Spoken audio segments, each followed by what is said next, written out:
Bismillahirrahmanirrahim. Bismillahirrahmanirrahim. Ala hadhihi niyah wa ala kulli niyatin sholihah. Al-Fatihah. A'udzubillahi minasyaitonir rajim. Bismillahirrahmanirrahim. Alhamdulillahi rabbil alamin. Arrahmanirrahim. Maliki yaumiddin. Iyyaka na'budu wa iyyaka nasta'in. Ihdinas siratal mustaqim. Siratal ladzina an'amta 'alaihim ghairil maghdubi 'alaihim waladdallin. Rabbi sholli sadri wa yassir. Bismillahirrahmanirrahim. Assalamualaikum warahmatullahi wabarakatuh.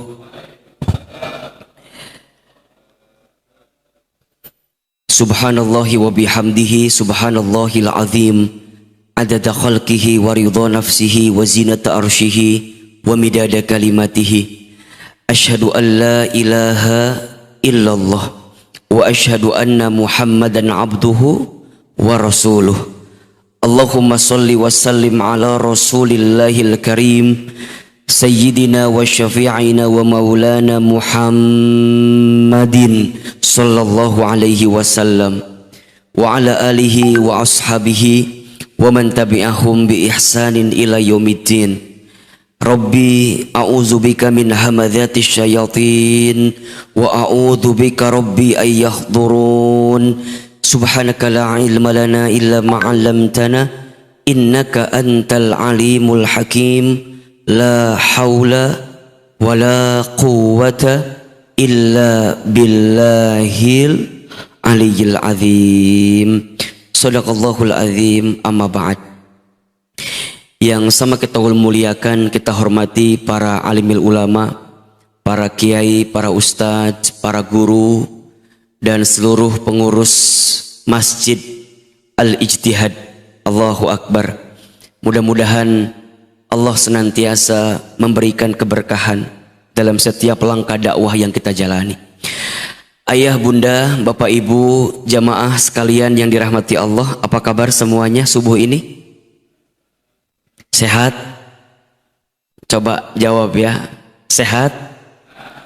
Nah, kalau Ahilman tanya apa kabar, jawab alhamdulillah ya. Sehat? Sehat badannya? Alhamdulillah. Sehat pikirannya? Alhamdulillah. Sehat keluarganya? Alhamdulillah. Sehat kantongnya? Alhamdulillah. Alhamdulillah, tsumma alhamdulillah. Kita bersyukur kepada Allah, pagi ini kita bisa diberikan kesempatan oleh Allah untuk duduk di majlis ilmu ba'da menunaikan salat subuh berjamaah. Allahu Akbar.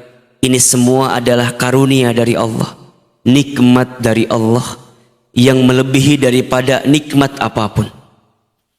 Pernah Ahilman sampaikan, di antara nikmat yang paling besar yang Allah berikan kepada seorang hamba adalah nikmat untuk mendekat taat kepada Allah.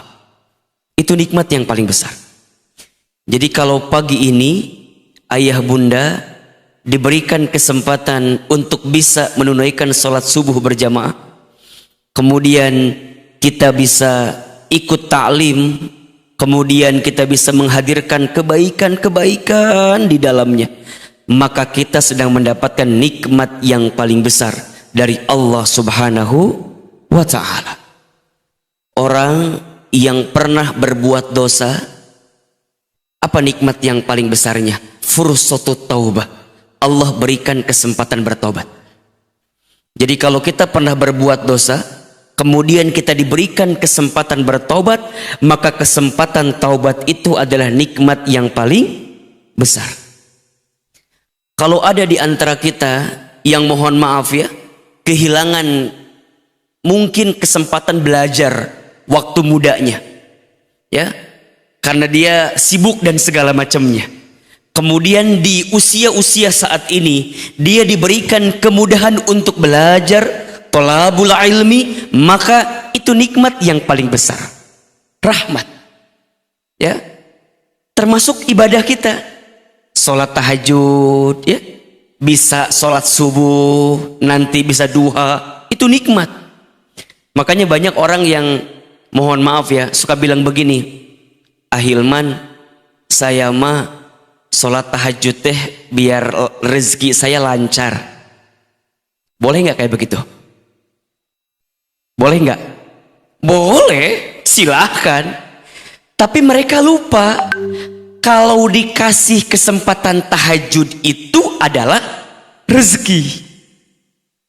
Jelas tidak? Jelas? Kan kita sering kali bilang gitu ya, saya tahajud pengen dapat rezeki biar urusan lancar gitu ya, dapat nikmat dan segala macam. Boleh, tapi banyak di antara kita yang lupa dikasih kesempatan sholat tahajud saja itu adalah nikmat. Itu adalah nikmat. Maka Allahu Akbar walillahil ham, nikmat Allah itu banyak. Setuju? Nikmat Allah itu banyak. Yang kurang apanya? Yang kurang apanya? Nah, yang kurang kitanya. Siapa yang kurang? Siapa yang kurang? Kita. Jangan kita lah, saya aja ya. Siapa yang kurang? Saya. Ahilman, kita kurang apa? Kurang banyak. Allah mah gak ada yang kurang, setuju nggak? Kita nih, saya ini banyak kurangnya. Dikasih nikmat, kurang syukur. Betul? Dikasih ujian, kurang sabar. Betul? Ketika beramal, kurang ikhlas. Betul? Ketika ada takdir, kurang ridho. Betul? Kalau dikumpulin, mohon maaf, kurang ajar. Ulangi. Yang kurang siapa? Yang kurang siapa? Saya. Dikasih nikmat kurang apa? Kurang syukur. Dikasih ujian kurang sabar. Ketika beramal kurang ikhlas. Ketika ada takdir kurang ridho. Kalau dikumpulin kurang. Ulangi. Yang kurang siapa? Tolong jawab yang kencang. Yang kurang siapa? Saya kurang apa? Dikasih nikmat kurang apa? Syukur. Dikasih ujian kurang sabar. Ketika beramal kurang ikhlas. Ketika ada takdir kurang ridho. Kalau dikumpulin kurang ajar. Di sini ada yang begitu? Ada. Yang mana orangnya ada yang begitu? Saya. Betul apa betul? Iya apa ya? Jadi yang selama ini kurang bukan nikmat Allah. Yang selama ini kurang kitanya saja, sayanya saja. Maka Bapak Ibu sekalian, Ahilman mengajak di awal pertemuan ini kita bersyukur sama Allah. Tadi sebelum subuh 3:30 kira-kira saya WA Mas Fajar. Kemungkinan saya nggak akan bisa datang ke Masjid Al-Ijtihad ini. Karena semalam baru pulang jam 2. Ya, makanya wajahnya agak sedikit gimana? Masih glowing atau enggak? Masih kelihatan aman, Pak? Baru pulang jam 2 karena di Bogor kemarin ada hajat besar kami teman hijrah. Allahu Akbar. Kalau bicara capek lelah, kalau bicara lelah pasti capek juga. Saya kata Mas Fajar, Ustadz, kalau Ustadz nggak datang, saya harus bilang apa sama jamaah katanya. Saya langsung mikir, tapi saya terlambat ya berangkatnya, enggak apa-apa. Supir saya semuanya tidur. Jadi semuanya tidur. Allahu Akbar. Dan izin Allah, takdir Allah, hari ini kita masih bisa bertemu. Senang sekali. Saya itu kalau ke masjid ini kangen. Kemarin waktu saya ngisi waktu lalu masih belum pakai karpet ya. Sekarang udah pakai karpet. Lebih nyaman nggak? Lebih enak nggak? Kalau begini biasanya kajiannya agak lama kita ya. Sampai jam berapa kita kajiannya nih? Sampai jam 8. Baik, Bapak sampai jam 8 ya. Ustaz sampai jam 6 selesai insyaallah ya. Allahu Akbar walillahilham. Ayahanda, Masya Allah. Bunda, terima kasih sudah berkenan menunggu, Masya Allah ya. Mudah-mudahan dapat pahala sabar insyaallah ya. Amin ya. Baik, pagi ini Ahilman coba akan berbagi tentang satu tema yang dekat dengan kehidupan kita. Judulnya adalah agar lebih tenang dalam urusan rezeki. Punten, saya mau tanya, hari ini di antara kita yang hadir ada yang sedang gelisah dengan urusan rezeki? Ada? Kalau ada, kita lanjutkan kajiannya. Kalau tidak ada, cukup sekian dan terima kasih. Ya, untuk apa dibahas, Pak? Nggak ada masalah di sini ternyata ya. Coba, ada nggak yang sedang gelisah dengan rezeki? Ada? Banyak atau sedikit? Yang mana orangnya? Allahu Akbar, saya lagi ini. Ini kelihatan kalau kelihatan dari wajahnya hampir sama semua ini ya. Wajah-wajah banyak masalah kelihatannya ya. Allahu Akbar. Baik, pagi ini kita akan belajar sedikit lah ayah bunda, gimana caranya agar kita bisa tenang dalam urusan rezeki. Pada waktu syuruk ya, Masya Allah. Gak apa-apa ini. Lanjut atau cukup? Lanjut atau cukup? Nggak bosan? Nggak capek? Yang capek siapa? Ustadz ya, baik ya. Ustadz mohon izin minum dulu. Ini sayang, ini ada minum di sini nih. Alhamdulillah. Baik, ayah bunda, ada setidaknya ya, ada 4 konsep atau 4 prinsip tentang urusan rezeki yang harus kita fahami dan yakini. Ada berapa? Ada berapa? 4. 1. Rezeki itu sudah dijamin oleh Allah. Ahilman ulangi. Rizki itu sudah dijamin oleh Allah. Quran surat Hud ayat 6. Surat apa? Hud ayat berapa? Ayat 6. Silahkan. Yang ada Quran, dibuka Al-Qurannya di rumah. Yang menyaksikan melalui Al-Ijtihad TV, silahkan. Dibuka Quran surat Hud ayat 6. A'udzubillahi minasyaitonirrajim. Bismillahirrahmanirrahim. Perhatikan dengan iman ya.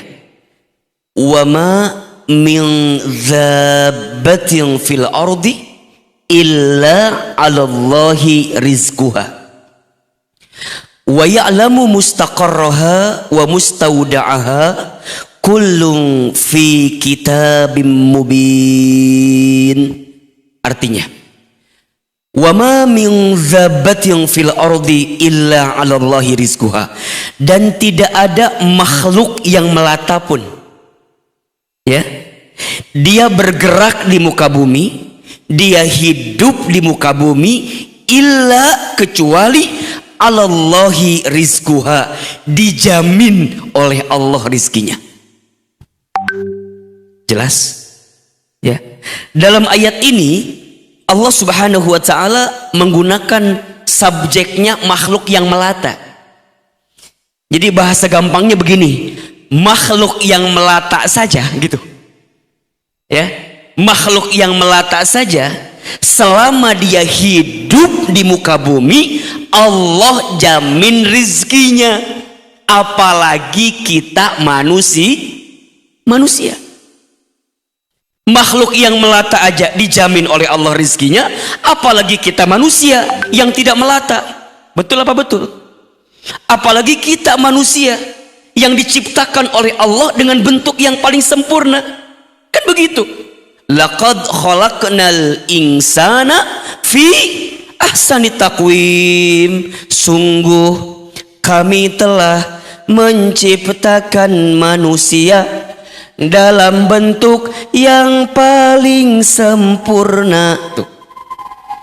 Yang sempurna kita manusia, mohon maaf, makhluk yang melata saja Allah sudah jamin rezekinya. Artinya gimana Ahilman? Berarti kalau sampai hari ini, sampai saat ini kita masih diberikan kehidupan oleh Allah, kita masih bisa bernafas, kita masih bisa membuka mata, kita masih bisa menghembuskan nafas, jantung kita masih berdetak, berarti di saat yang bersamaan masih ada jatah rezeki untuk kita. Jelas? Bahkan Nabi SAW menegaskan dalam sabdanya, ya ayyuhan nas, wahai manusia, inna ahadakum lan yamuta hatta yastakmila rizqahu. Sesungguhnya di antara kamu sekalian tidak akan pernah mati, tidak akan pernah wafat sehingga sempurna rezekinya. Jadi gimana Ustadz? Kalau sekarang kita masih hidup, berarti masih ada rezeki atau tidak untuk kita? Masih ada rezeki atau tidak? Masih. Jadi untuk apa kita mengkhawatirkan sesuatu yang sudah dijamin? Coba ibu bapak mikirin yang sudah dijamin, puyeng nggak kira-kira? Ya puyeng, orang udah dijamin, kalem aja, tenang aja. Ngapain kita mengkhawatirkan yang sudah dijamin? Yang kita khawatirkan itu jangan yang sudah dijamin, khawatirkan yang belum dijamin. Apa itu Ustadz? Punten, keberkahan rizkinya. Kan rizki berkah belum dijamin, betul nggak? Rizki itu jadi amal soleh atau bukan, itu belum dijamin. Dengan Allah berikan rizki, kita bersyukur atau tidak, itu belum dijamin. Tapi kalau rizkinya sudah dijamin oleh Allah. Jelas sampai di sini? Jelas. Jadi kalau sekarang ini kita masih hidup, kita masih bisa bernafas, kita masih ada di sini, maka tolong pastikan di hati kita Allah masih jatahkan rizki untuk kita. Karena seseorang tidak akan pernah wafat sebelum sempurna rizkinya. Jelas? Sok sekarang kita bahas makhluk yang melata itu contohnya apa? Apa? Ular. Ular-ularlah kejauhan Pak. Yang dekat-dekat apa kira-kira? Cacing terlalu bawah Pak. Yang dekat-dekat aja nih. Yang kelihatan kira-kira apa nih? Apa? Cicak. Cicak melata, setuju? Oke. Ahilman tanya, cicak di mana kerjanya? Di dinding. Serius? Cicak di dinding. Apa job desknya? Apa pekerjaannya? Diam-diam merayap. Di sini ada yang kerjanya diam-diam merayap? Ada yang diam-diam merayap? Nggak ada ya. Cicak di dinding, diam-diam merayap. Yang nyamperin nyamuk ke cicak atau cicak ke nyamuk? Tolong dijawab. Yang nyamperin nyamuk ke cicak atau cicak ke nyamuk? Serius? Lihat, datang seekor nyamuk, cicaknya diem atau bergerak? Oke, cicak bergeraknya apa? Hap. Emang hap nggak pakai gerakan? Hap pakai gerakan apa enggak? Nyamuknya nyemperin cicak, kemudian cicaknya nyambut nyamuk. Betul? Berarti jatah cicak tuh ada nyamuk, betul? Dan nyamuk tahu boleh jadi dirinya adalah rezeki untuk siapa? Untuk cicak. Tapi cicaknya nggak diem. Cicaknya diam-diam merayap, cicaknya hap. Sekarang pertanyaannya, Bapak Ibu, cicak membutuhkan berapa kali hap untuk mendapatkan satu nyamuk?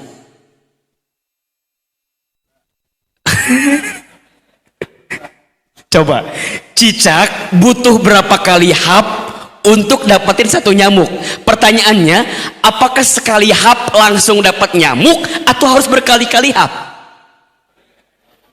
Kata siapa Bapak? Memangnya Bapak pernah ngobrol sama cicak begitu? Punten.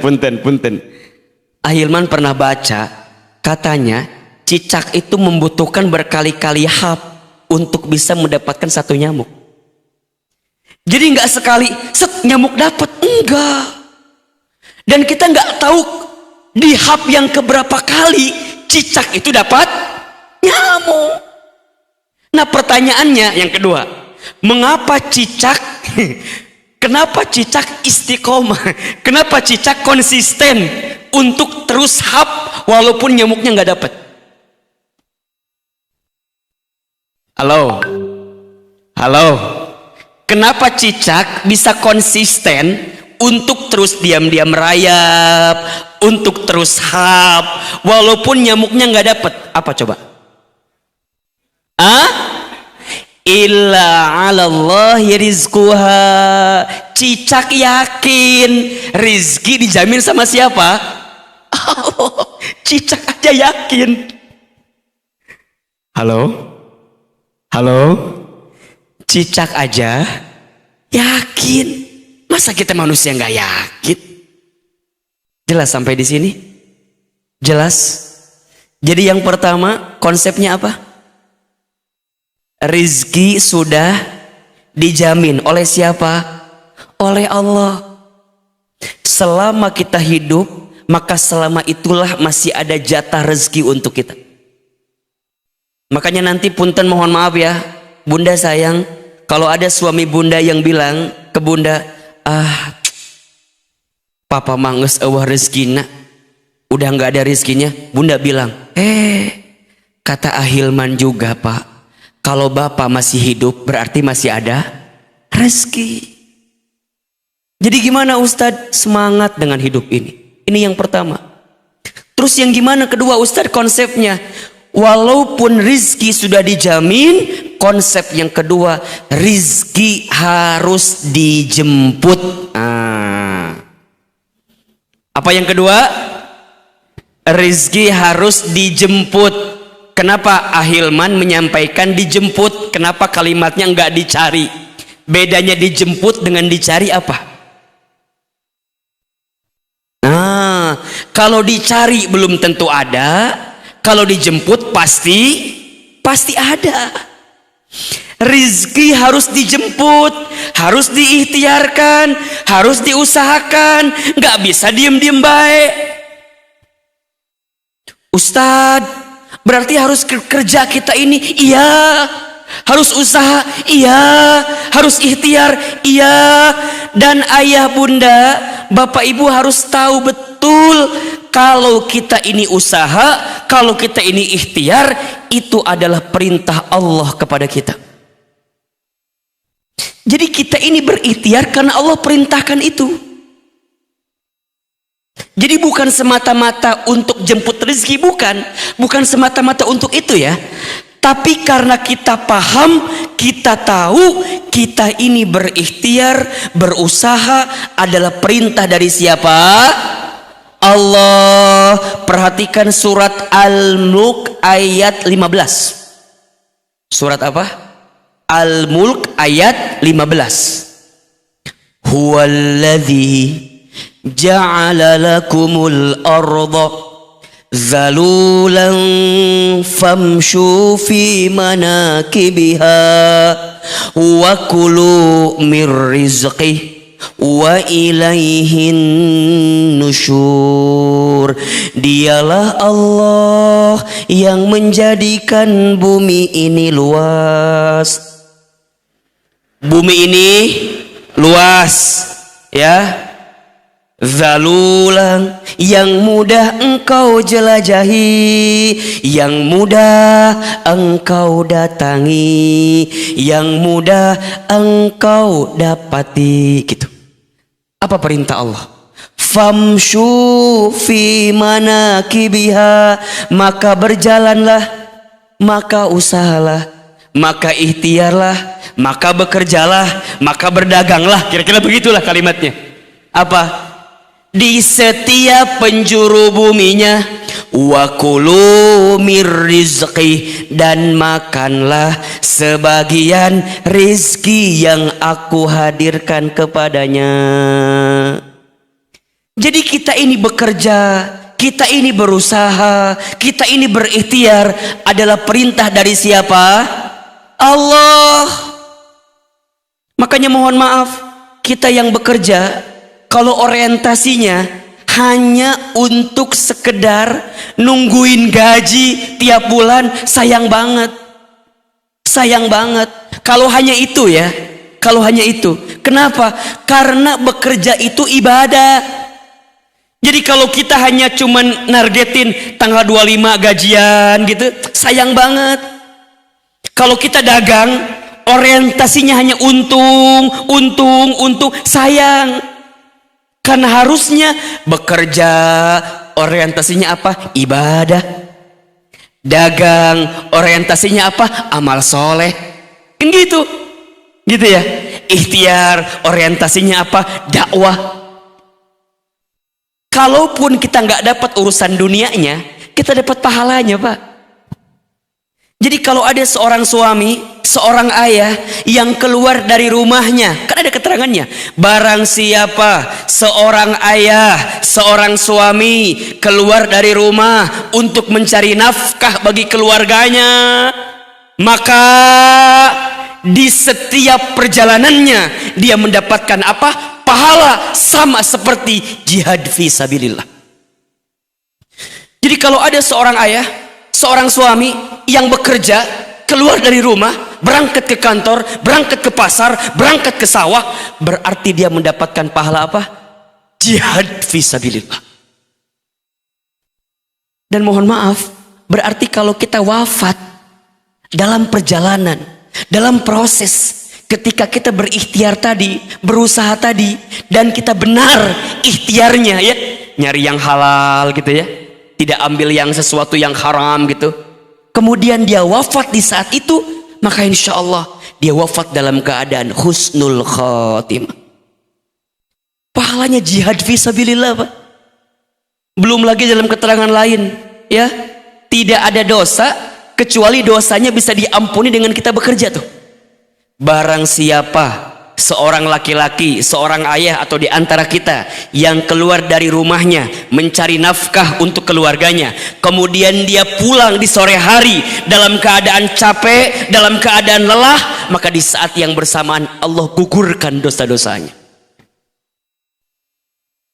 Jadi bekerja itu, ikhtiar itu perintah dari siapa? Perintah dari siapa? Allah.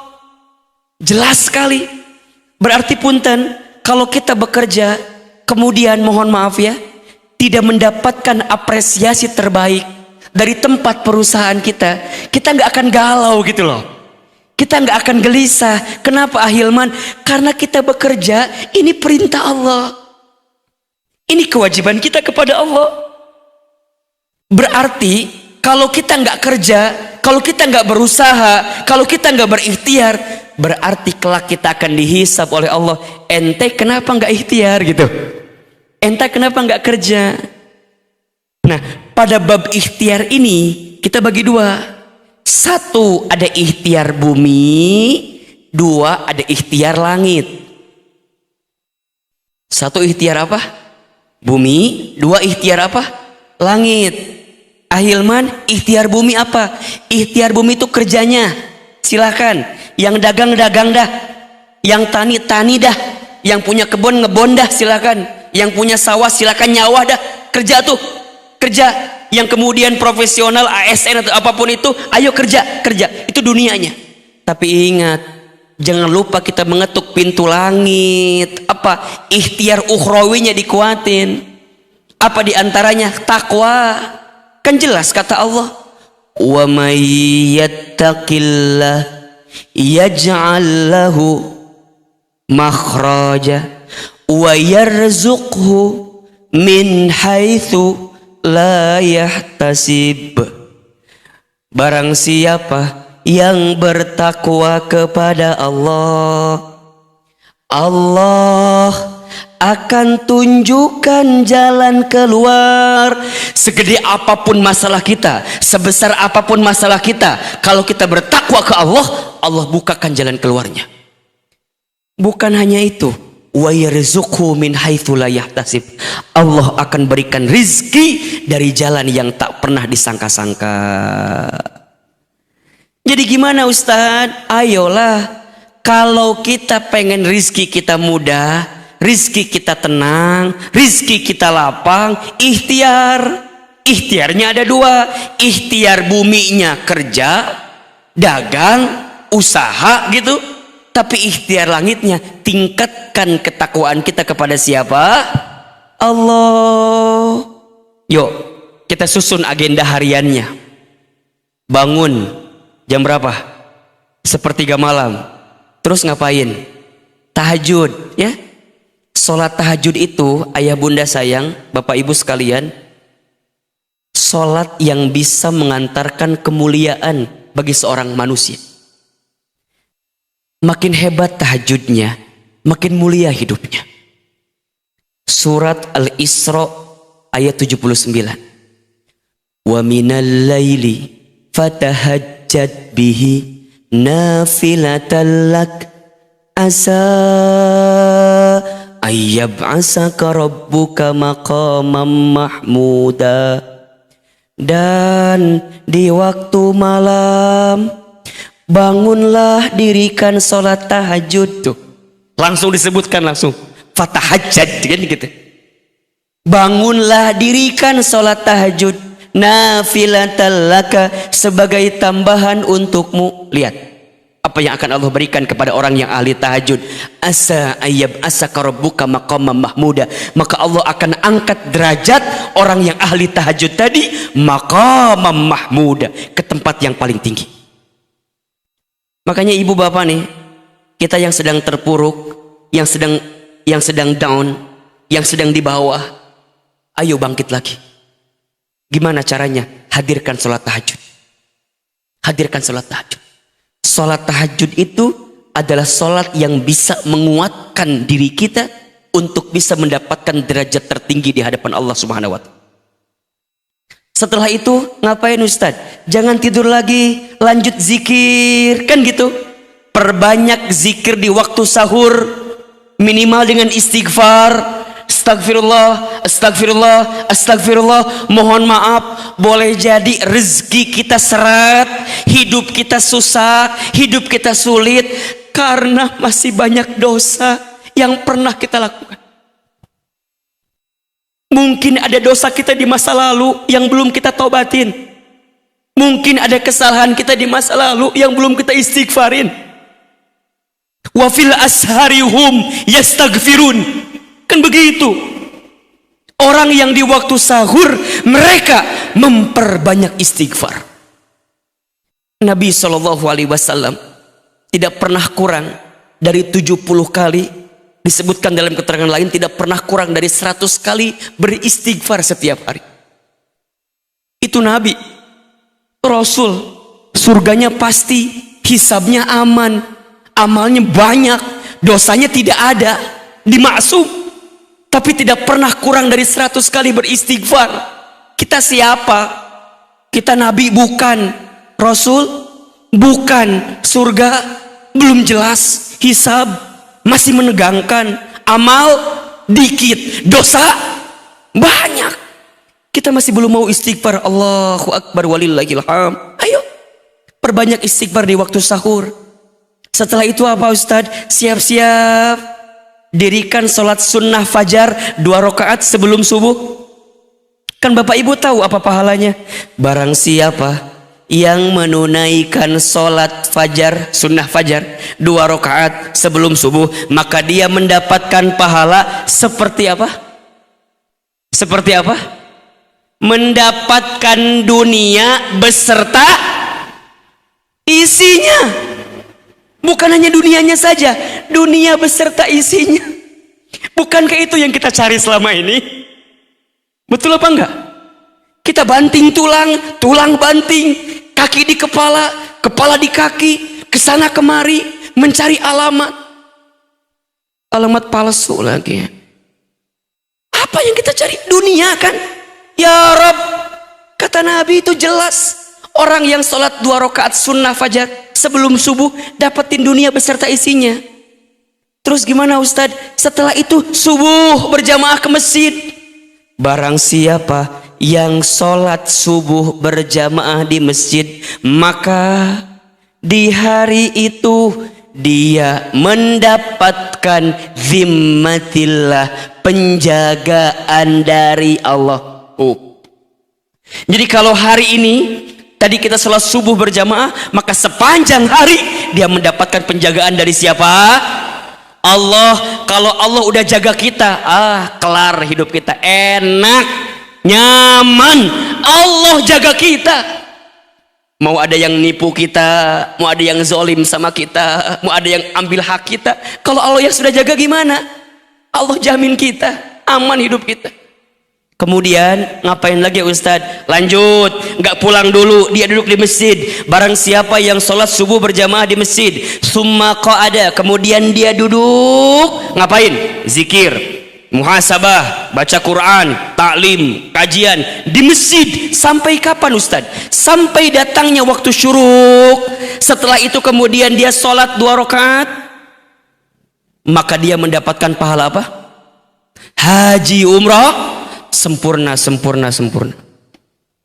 Kemudian Ustadz, infak sodakoh, infak pagi, sedekah subuh. Almarhum guru kita Allahu yarham Syekh Ali sering bilang, sedekah subuh. Ustadz, apa pahalanya? Ya Rob, perhatikan hadis berikut ini ya, untuk kita agar terbiasa sedekah subuh. Ma min yaumin tusbihul ibadu illa malakan yanzilani. Tidak ada di setiap hari seorang hamba kecuali di setiap pagi ada 2 malaikat yang turun kepadanya. Berapa malaikat? 2. Jadi setiap pagi ada 2 malaikat yang turun. Ahilman, ngapain malaikat itu?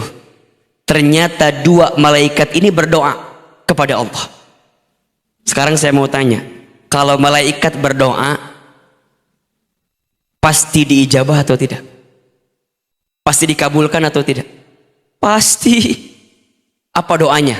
Malaikat yang pertama berdoa kepada Allah, Allahumma a'ti munfiqan khalafa. Ya Allah, berikanlah munfiqan kepada orang yang berinfak, bersedekah di waktu pagi hari tadi, apa? Khalafa, ganti yang lebih baik daripada apa yang dia infakkan. Ini yang doa siapa ini? Yang doa siapa ini? Malaikat, bukan Ahilman, ini malaikat yang doa ini. Ganti dengan yang lebih baik. Kemudian malaikat kedua berdoa, apa doanya? Allahumma ya Allah, a'ti, berikanlah, mumsikan, kepada orang yang pelit, medit, kopet, koret, apalagi? Meregehese, cap jahe, buntut kasir, medit betul. Apa? Talafa, binasakan dia dengan apa yang dia miliki. Apalagi Nabi juga berdoa di waktu pagi. Apa doa Nabi? Allahumma barik li ummati fi bukuriha. Ya Allah, berkahilah umatku di pagi harinya. Malaikat berdoa, Nabi berdoa, Allahu Akbar, tembus, mustajab. Dan itu adanya kapan? Di pagi hari. Makanya orang tua kita dulu ya suka bilang gini, jangan bangun kesiangan, nanti rizkinya dipatok. Yang ngambil ayam kan, bukan toko sebelah ya. Ayam.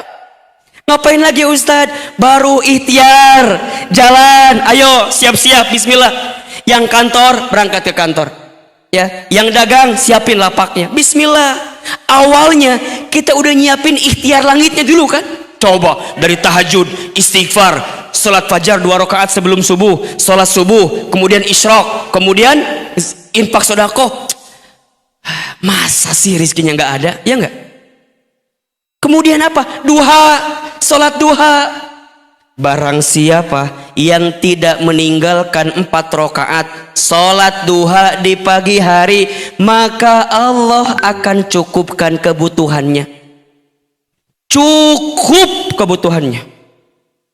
Kita gak usah minta banyak lah, minta cukup aja. Betul? Mau bangun rumah, cukup. Renovasi rumah, cukup. Ganti mobil, cukup. Nambah kendaraan, cukup. Beli ruko, cukup. Haji umroh, cukup. Nikah lagi, tidak cukup. Jangan. Cukup, minta yang cukup. Kan itu yang kita minta sama Allah, betul nggak? Karena banyak orang yang berlimpah tapi nggak cukup hatinya. Banyak orang yang punya segalanya tapi nggak cukup. Tapi ada orang yang mungkin dikit-dikit aja, gajinya nggak gede Ustadz, tapi cukup gitu. Allahu Akbar. Coba saya mau tanya ibu bapak, tolong jawab, pilih mana? Kaya gelisah, miskin tenang. Saya tahu jawabannya, saya tahu ya. Yang ketiga jawabannya ya. Kaya. Kalau boleh milih ini mah ya, mungkin kita nggak usah minta yang banyak-banyak, tapi tenang, cukup, itu kebahagiaan. Maka ayo duha, jangan sampai lupa sholat duha itu. Kalau mau kita sempurnakan 12 rakaat kan, barang siapa yang sholat duha 2 rakaat, maka kelak dia dibangunkan istana di mana? Di surga. Makanya dalam duha kita sering doakan setelah duha apa? Allahumma inna duha'a duhauka wal bahauka wal jamala jamaluka wal quwwata quwwatuka wal qudrata qudratuka wal ismata ismatuka. Lanjut doanya. Allahumma in kana rizqi fis samai fa anzilhu wa in kana fil ardi fa akhrijhu wa in kana haraman fatahhirhu wa in kana mu'assiran fayassirhu wa in kana ba'idan faqarribhu ma ataita ya Allah fi ibadikas sholihin. Ya Allah, jika rizkiku masih di langit, maka turunkanlah.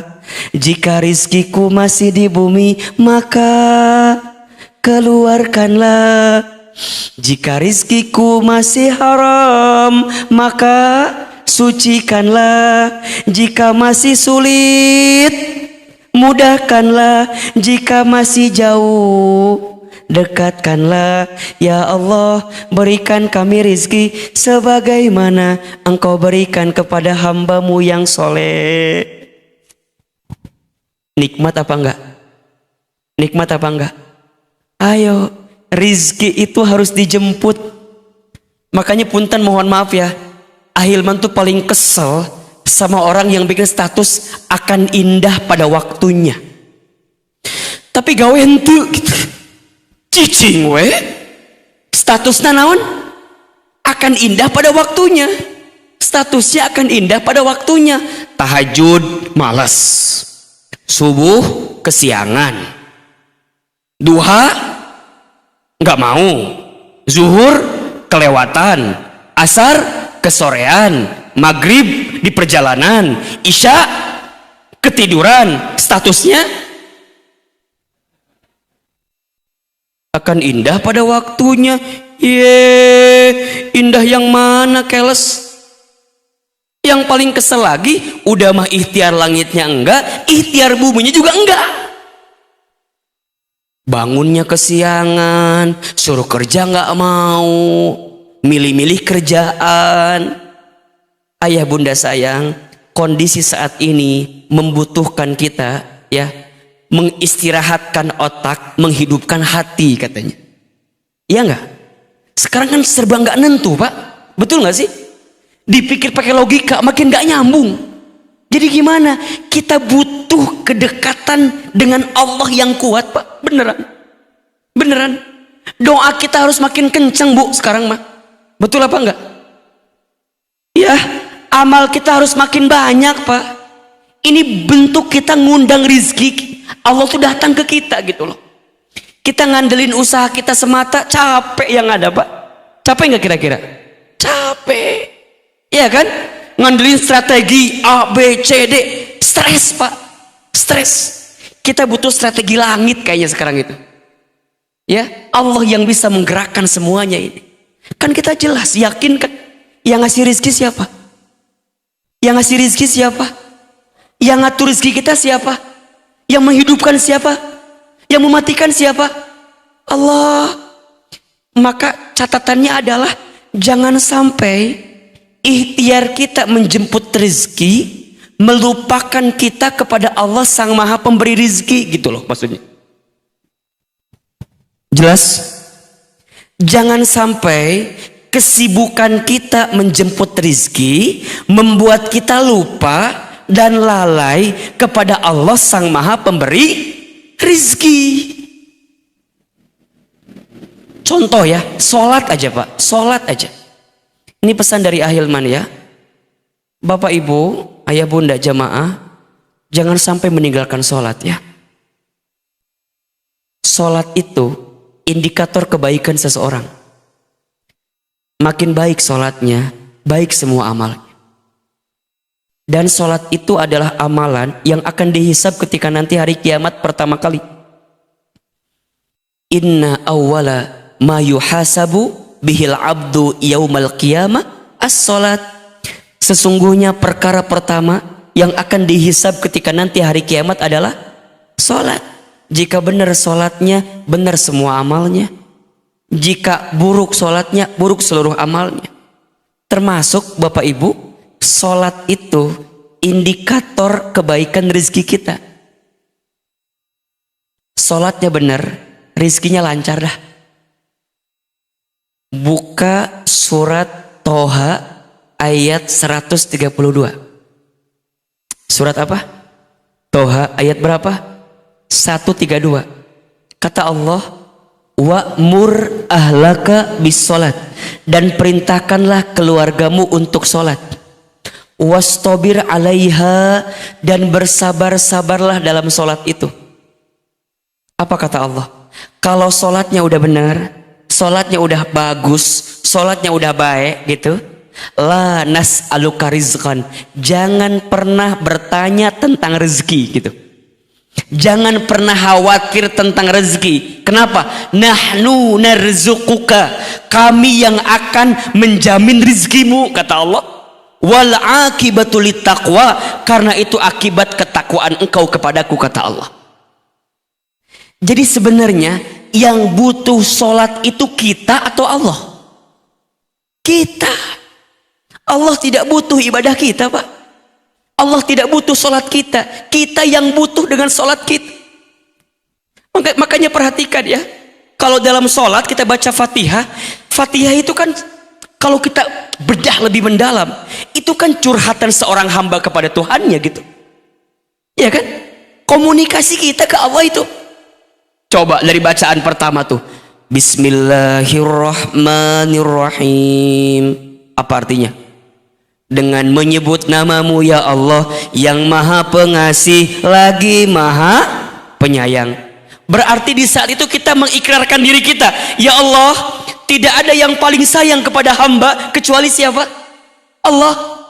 Tidak ada yang paling mengasihi hamba kecuali siapa? Allah. Berarti di saat yang bersamaan, kalau ada di antara bapak ibu yang bekerja kemudian kecewa dengan perusahaannya, kecewa dengan tempat bekerjanya, jangan kecewa, kata Allah.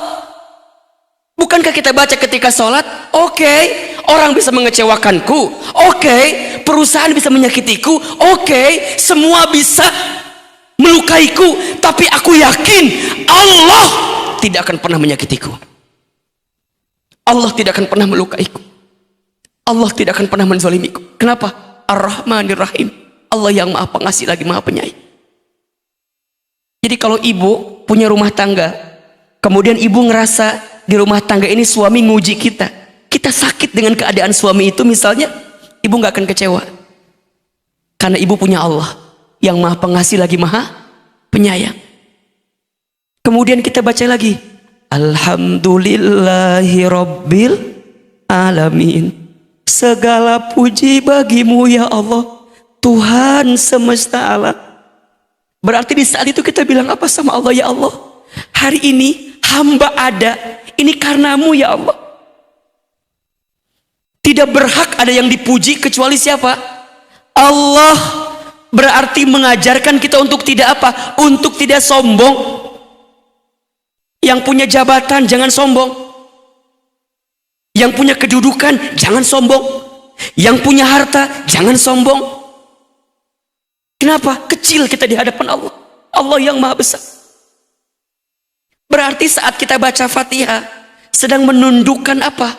Menundukkan kesombongan kita kan? Ar-Rahmanir Rahim, Maliki Yaumiddin. Nih, lihat kalimat ini. Iyyaka na'budu wa iyyaka nasta'in. Ya Allah, hanya kepadamu-lah aku menyembah. Dan hanya kepadamu-lah aku meminta pertolongan. Kalau kita minta tolong ke Allah, berarti kalimat sederhananya kita lagi punya masalah gitu loh. Kita lagi kurang, kita lagi sulit, kita lagi susah, kita minta tolong ke Allah. Apa yang kita minta sama Allah? Ihdinas siratal mustaqim. Ya Allah, hantarkan kami, tunjukkan kami jalan yang lurus. Ya Allah, hamba punya persoalan ini ya Allah. Kan gitu. Gimana jalannya ya Allah? Bukakan jalannya ya Allah. Berikan jalannya ya Allah. Kan gitu. Siratal ladzina an'amta alaihim ghairil maghdubi alaihim walad. Salat, Pak. Salat itu pintu kebaikan. Salat itu pintu ampunan. Salat itu pintu kasih sayang. Salat itu pintu rezeki. Itu bagian dari ikhtiar langit kita. Jelas? 3. Konsep rezeki itu tawakal ke Allah. Tugas kita apa? Ikhtiar. Yang menentukan hasilnya siapa? Allah. Nahnu bitakhir wallahu bitakdir. Wa may yatawakkal 'alallah fahuwa hasbuh. Barang siapa yang bertawakal kepada Allah, maka Allah akan cukupkan rezekinya. Cukup. Cukup semua. Makanya doa nih, doa keluar rumah, apa doanya? Pas kita mau bekerja, apa doanya? Bismillahi tawakkaltu 'alallah la haula wala quwata illa. Barang siapa yang keluar dari rumahnya membaca bismillahi tawakkaltu 'alallah la haula wala quwata illa billah, maka dia akan mendapatkan 3 hal. 1, kecukupan. 2, keselamatan. 3, ketenangan atau kelapangan. Tawakal. Tugas kita cuman ikhtiar. Allah yang nentuin segalanya. Jelas? Jelas?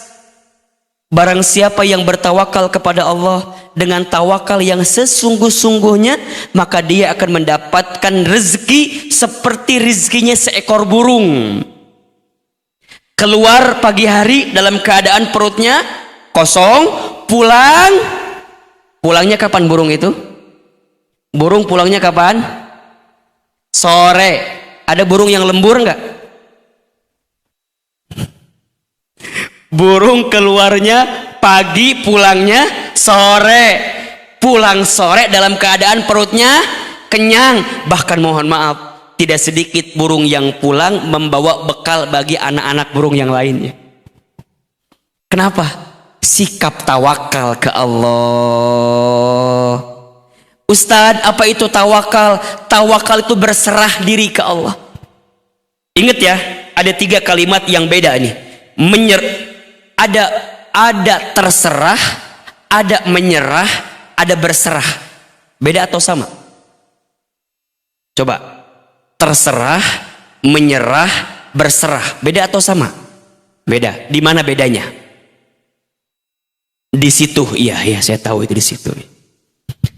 Ahilman, apa bedanya? Kalau terserah tidak punya tujuan. Terserah itu nggak punya tujuan. Dia tuh hidup mau ngapain nggak tahu gitu. Urusan kerja mau ngapain, udah pokoknya saya kerja, itu gak ada tujuan. Nah, kalau sekarang udah tahu kan, kita kerja tujuannya apa? Ibadah. Tujuannya apa? Amal soleh. Tujuannya apa? Dakwah, gitu ya. Ya. Kalau terserah nggak ada tujuan. Menyerah nggak ada usaha. Pasrah. Udah ada. Udah. Ustadz, udahlah. Bapak mah tinggal nunggu mati aja, Ustadz lah. Menyerah itu. Kalau berserah, tujuannya ada, usahanya ada, hasilnya dia serahkan kepada siapa? Allah. Jelas kira-kira? Jelas? Selama ini Bapak Ibu ada pada zona mana? Terserah, menyerah, atau berserah? Atau tidak tiga-tiganya? Daliur teh ya merenang. Ustaz yang ngasih kumahang kewe cenah. Gimana nanti aja. Jangan terserah, jangan menyerah, harus apa? Berserah. Sok we kerja atuh. Da ikhtiar mah tidak akan pernah mengkhianati hasil, betul nggak? Bismillah we. Da Allah lihat kok kerja kita. Allah lihat apa usaha kita. Betul apa enggak? Maka yang keempat, tutup pertemuan ini konsep rezekinya apa? Jangan membatasi rezeki dengan urusan harta saja. Jelas? Rizki Allah itu luas dan banyak. Setuju? Yang sempit apa?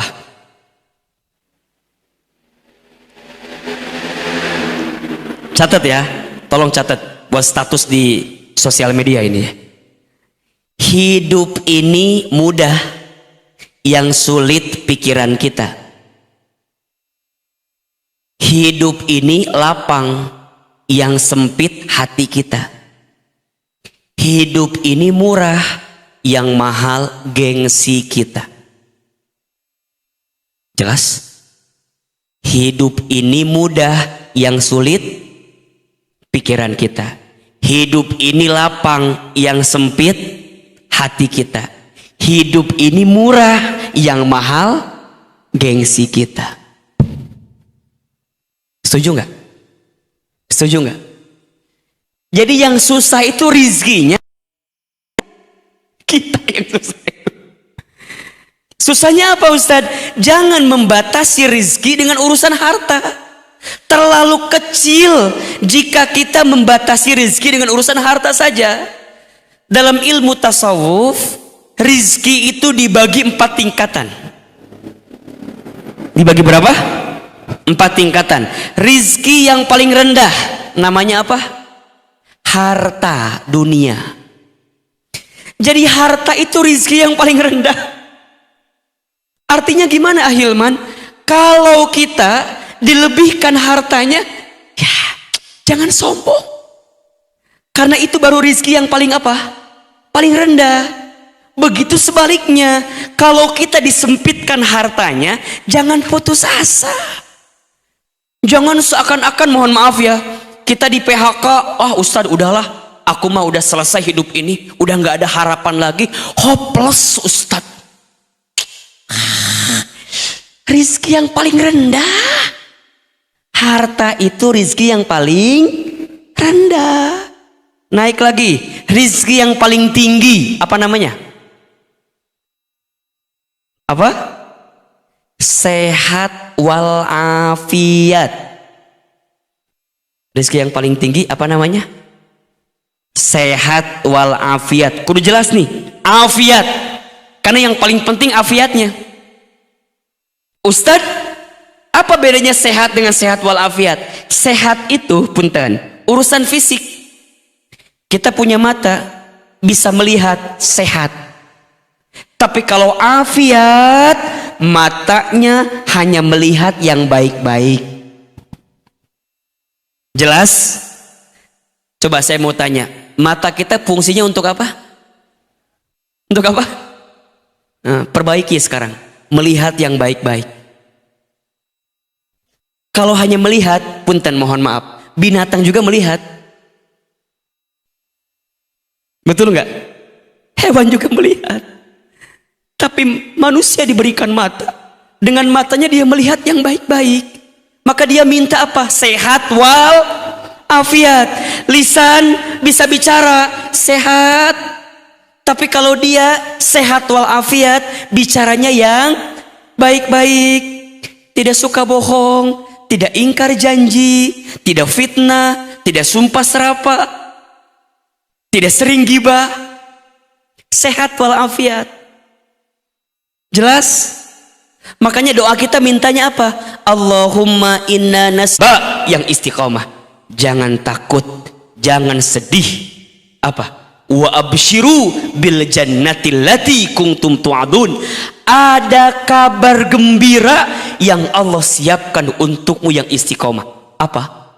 Surga. Ya ayyatuhan nafsul mutmainnah, irji'i ila rabbiki radiyatam mardiyah. Mardiyah, ridha. Fadkhuli fi ibadi wadkhuli jannati. Jadi puncak sukses seseorang dalam hidupnya apa? Masuk surga. Allah ridho, kemudian masuk surga. Jadi kalau sekarang kita punya pangkat, punya jabatan, harta banyak, itu bukan puncak kesuksesan. Bukan. Kalau harta yang mau kita cari sebenarnya. Maka apa doa kita? Allahumma inna nas'aluka ridhaka wal jannah wa na'udzubika min sakhatika wan nar. Bapak Ibu, jangan membatasi rezeki dengan urusan apa? Harta saja. Rizki Allah itu luas dan banyak. Yang sempit apa? Hati kita. Yang sulit apa? Pikiran kita. Yang mahal apa? Gengsi kita. 4 konsep rezeki yang harus kita pahami. Ulangi. 1 apa? Halo. 1 apa? Rizki sudah dijamin. Oleh siapa? Oleh Allah. 2, rizki harus dijemput, diikhtiarkan. 3, tawakal dalam urusan rezeki. 4, jangan membatasi rizki dengan urusan harta dunia semata. Ulangi. 1 apa? Rizki sudah dijamin. Oleh siapa? Oleh Allah. Jadi gimana? Nggak usah lagi khawatir urusan rezeki, karena sudah dijamin. Rizki sudah tertakar, tak mungkin tertukar. Rizki sudah dijamin, tak mungkin diambil orang lain. Kalem aja, keles gitu, tenang aja. 2, rizki harus apa? Dijemput, diikhtiarkan. Ayo, ikhtiar ada berapa pembagiannya? Ada berapa? 2. 1 ikhtiar apa? Bumi. 2 ikhtiar apa? Atau dibalik, ikhtiar langit dulu baru ikhtiar bumi. Ayo mulai sekarang. 3, apa konsepnya? Tawakal. Apa itu tawakal? Berserah, bukan terserah, bukan menyerah, tapi berserah. 4 apa? Jangan membatasi rizki dengan urusan harta materi. Jelas? Penjelasannya jelas? Jelas? Bisa ditangkap? Bisa dipahami? Bisa diamalkan? Insyaallah. Pekan depan kita ujian tengah semester ya. Siap-siap ya. Allahu Akbar. Ayah bunda, angkat kedua telapak tangan kita. Kita berdoa kepada Allah Subhanahu wa taala. Alhamdulillah nih, mohon izin, mohon maaf waktu kita agak sedikit panjang ini, Masya Allah. Tapi ayah bunda bertahan ini, Masya Allah, Masya Allah. Istighfar 3 kali. Astagfirullahaladzim. Astagfirullahaladzim. Astagfirullah. Al-Fatihah.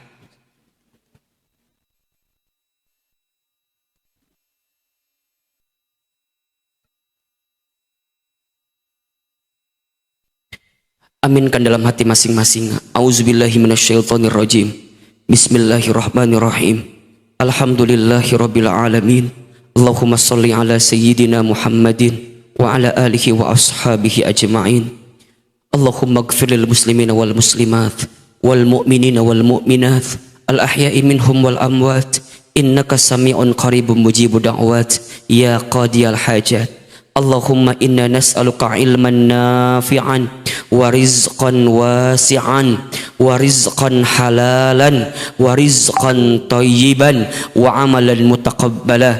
Allahumma la tada' lana dhanban illa ghafartah wala hamman illa farrajtah wala maridan illa syafaitah wala aiban illa satartah wala dainan illa qadaitah wala hajatan min hawaijid dunya wal akhirah illa qadaitah wa yassartah ya rabbal alamin.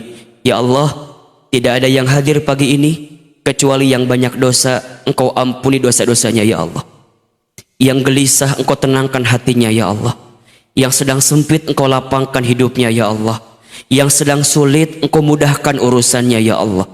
Yang sedang sakit Engkau sembuhkan ya Allah. Yang punya aib Engkau tutup aibnya ya Allah.